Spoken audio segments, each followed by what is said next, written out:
Olá, pessoal. Eu sou a Luísa e hoje a gente vai falar do tema do meu trabalho, que é sobre governança corporativa das companhias brasileiras de capital aberto do setor bancário.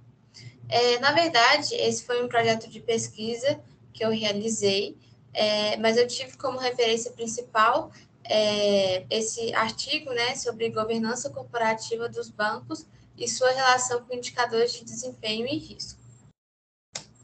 Bom, então, para a gente iniciar contextualizando o tema, primeiro, o mercado de capitais é uma fonte essencial para a captação de recursos financeiros que proporciona o desenvolvimento das companhias, a geração de empregos e contribui também para o progresso da economia do país. E aí a gente pode ver também que, ao longo do tempo, o mercado de investimento brasileiro passou por diversas tendências, e o movimento de abertura da economia brasileira acelerou a partir de 1990. Esse movimento pela governança corporativa começou a surgir nos Estados Unidos. E aí, no Brasil, o tema se intensificou e, em 1999, o Código das Melhores Práticas do Instituto Brasileiro de Governança Corporativa, chamado IBGC, foi disseminado. Além disso, houve o surgimento de iniciativas para melhorar a governança corporativa. Dentre essas iniciativas, a gente pode citar a aprovação da Lei nº 10.303/01 e a criação do novo mercado e dos níveis 1 e 2 de governança corporativa pela Bolsa de Valores de São Paulo, a Bovespa, que é a atual Brasil Bolsa e Balcão, que é chamada de B3. Um autor também afirma, né, que os bancos são componentes críticos de qualquer economia e possuem grande importância, uma importância especial para os países em função da atividade financeira universalmente regulamentada. Existem também órgãos reguladores do Sistema Financeiro Nacional, chamado de SFN, que buscam uma maior transparência por meio de controles robustos das atividades das instituições que visam minimizar os riscos de um desequilíbrio financeiro no país. Então, vamos para o problema de pesquisa, né? Que, admitindo que o setor financeiro é um dos segmentos responsáveis pelo expressivo número de aquisições, devido principalmente à busca das instituições por economias de escala e maior poder de mercado, é válido a gente analisar a gestão da governança corporativa das companhias inseridas nesse segmento de mercado, considerando a importância que a governança representa no processo de tomada de decisão. Então, o estudo visa responder qual o grau de aderência das empresas do setor bancário às boas práticas de governança propostas pelo IBGC. Então, o objetivo geral do presente trabalho é identificar e analisar a adesão aos critérios da governança corporativa entre as companhias abertas do setor bancário, descritos no Código das Melhores Práticas de Governança Corporativa e também na Cartilha de Governança Corporativa da ABBC, que é a Associação Brasileira de Bancos. Os objetivos específicos são conceituar a governança corporativa e analisar o sistema, tais como leis, normas, recomendações vigentes e partes interessadas. Também, identificar a estrutura de administração das companhias abertas do setor bancário. E, por último, analisar a adesão às práticas recomendadas referente aos conselhos de administração das organizações do setor bancário de capital aberto. E qual que é a justificativa desse trabalho? A adoção das melhores práticas de governança corporativa contribui para a mudança estrutural na forma de gerir os processos empresariais. E tal contribuição decorre da implementação dos princípios da governança corporativa, além da adoção dos critérios do Código das Melhores Práticas de Governança Corporativa do IBGC. Por consequência, uma empresa que investe na melhoria de sua governança tende a adquirir mais credibilidade. Além disso, também, a Bovespa criou, em 2001, os segmentos diferenciados de práticas de governança corporativa, que estabelece requisitos para a inserção da companhia em determinado segmento. Essa medida teve o objetivo de incentivar e viabilizar mais transparência e uma participação mais efetiva dos acionistas nas políticas e decisões organizacionais, Portanto, algumas companhias passaram a investir nas melhorias de governança em sua gestão. Essa migração aos níveis de governança da B3 mostra o interesse por parte dos gestores em melhores práticas até então adotadas. Assim, é importante a realização de pesquisas dentro do campo de governança corporativa, a fim de compreender o assunto de maneira eficaz e analisar os diversos mecanismos da governança. Aí a gente fez também, foi realizada a revisão da literatura, né? E segundo um autor, o Silva, a compreensão da estrutura de controle e propriedade é de fundamental importância, uma vez que influencia diretamente a eficiência do mercado por controle corporativo. Primeiramente, mostrando o grau de diversificação de risco dos acionistas e depois demonstrando um potencial problema de agência na direção da firma. Pode haver um problema de agência entre a administração e os acionistas, pois a primeira pode não estar maximizando o valor para os últimos. Dessa forma, podem surgir os chamados conflitos de agência. O agente poderá tomar decisões que beneficiem seus próprios interesses, em detrimento do propósito principal, que é a maximização do valor da empresa e das ações. Logo, a governança corporativa pode ser entendida como os mecanismos internos e externos à organização que visam minimizar os problemas de agência.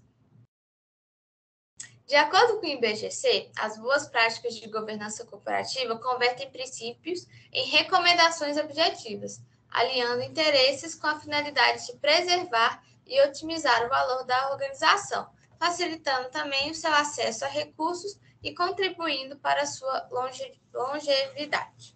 Então, foram elaborados 4 princípios básicos de governança: a transparência, equidade, prestação de contas e responsabilidade corporativa. Além desses princípios, o Código de Melhores Práticas de Governança também descreve algumas regras de conduta que traduzem a essência desses valores de governança. Essas regras foram distribuídas em 5 capítulos. O primeiro capítulo de acionistas, o segundo de conselho de administração, o terceiro de diretoria, o quarto de órgãos de fiscalização em conflito e o quinto e último capítulo, ética e conflito de interesses. Além disso, o Código também recomenda às companhias a adoção de documentos para formalizar as regras de conduta e políticas aderidas. Segundo a B3, os segmentos especiais de listagem da B3, que é o nível 1, nível 2 e novo mercado, foram criados para desenvolver o mercado de capitais brasileiros. Todos esses segmentos prezam por regras de governança corporativa diferenciados. E é importante ressaltar também que essa adesão é voluntária. Essas regras vão além das obrigações que as companhias têm perante a lei das SAs e têm como objetivo melhorar a avaliação daquelas que decidem aderir a um desses segmentos de listagem. Então, qual que é a diferença desses 3 níveis? As empresas listadas no segmento nível 1 devem adotar práticas que favoreçam a transparência e o acesso às informações pelos investidores.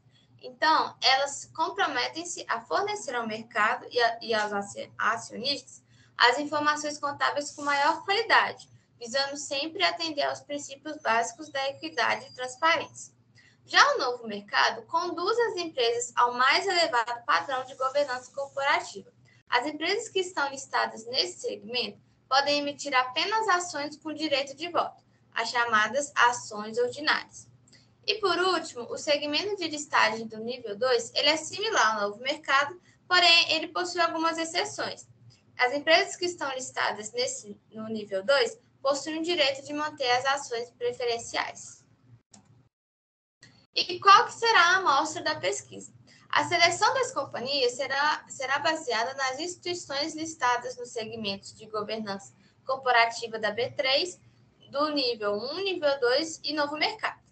E a amostra será composta por 13 instituições bancárias com capital aberto no Brasil.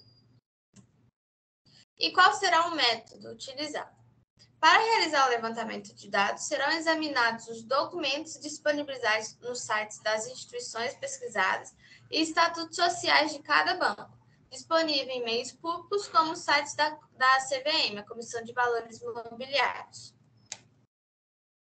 Além disso, foi elaborado um checklist e uma lista de verificação com 17 perguntas relacionadas às recomendações de governança corporativa do IBGC e da ABBC. Serão utilizadas questões com resposta de sim, que valem 2 pontos, parcialmente, que vale 1 ponto, e a resposta não, que vale 0 pontos, com a finalidade de realizar uma comparação entre os 3 segmentos definidos, o nível 1, nível 2 e novo mercado. Em seguida, será atribuída às instituições bancárias a pontuação de 0 a 34. A comparação entre os segmentos será realizada através da média aritmética simples entre a pontuação das companhias de cada listagem. Esse checklist foi elaborado a partir dos princípios e práticas segundo o IBGC e a AABC, e foram atribuídos 3 grupos para compor o Índice de Governança Corporativa. O primeiro grupo, que é comprometimento com a governança corporativa, o segundo grupo, que é conselho de administração, e o terceiro grupo, que é órgãos de fiscalização e controle. Quais são as variáveis que serão utilizadas no trabalho? O critério de comprometimento com a governança possui esses 5 itens de verificação. O primeiro, a diretoria utiliza a assembleia para comunicar a condução dos negócios da companhia? A companhia possui código de ética ou código de conduta? A companhia possui política de negociação de valores imobiliários? As políticas de governança corporativas são de fácil consulta pelo público externo?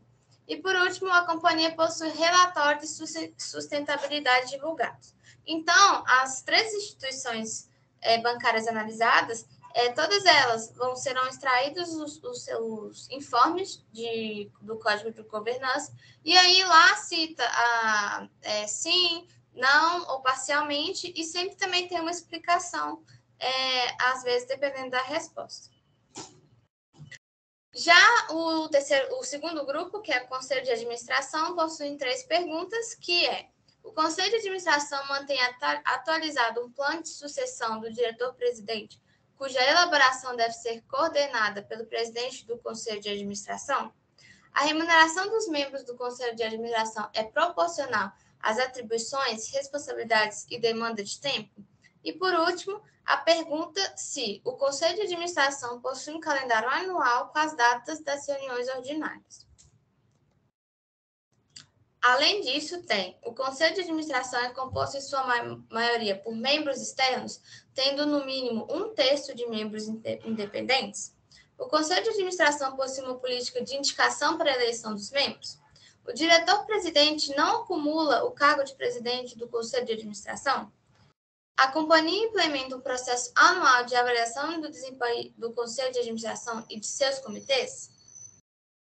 E o último grupo, que é órgãos de fiscalização e controle, e possui as seguintes perguntas: o Comitê de Auditoria Estatutário é formado em sua maioria por membros independentes e coordenado por um conselheiro independente? O Conselho Fiscal possui regimento interno próprio que descreve sua estrutura e seu funcionamento? A companhia possui uma política para a contratação de serviço extra auditoria de seus auditores independentes? A auditoria avalia anualmente a eficácia das políticas de gerenciamento de riscos e de controles internos? A companhia adota políticas de gerenciamento de riscos, controles internos e compliance? E por fim, esse é o trabalho. A gente tem as referências aqui da B3, de alguns autores, alguns artigos, da CVM, outros autores e artigos, teorias. E é isso. Muito obrigada pela atenção.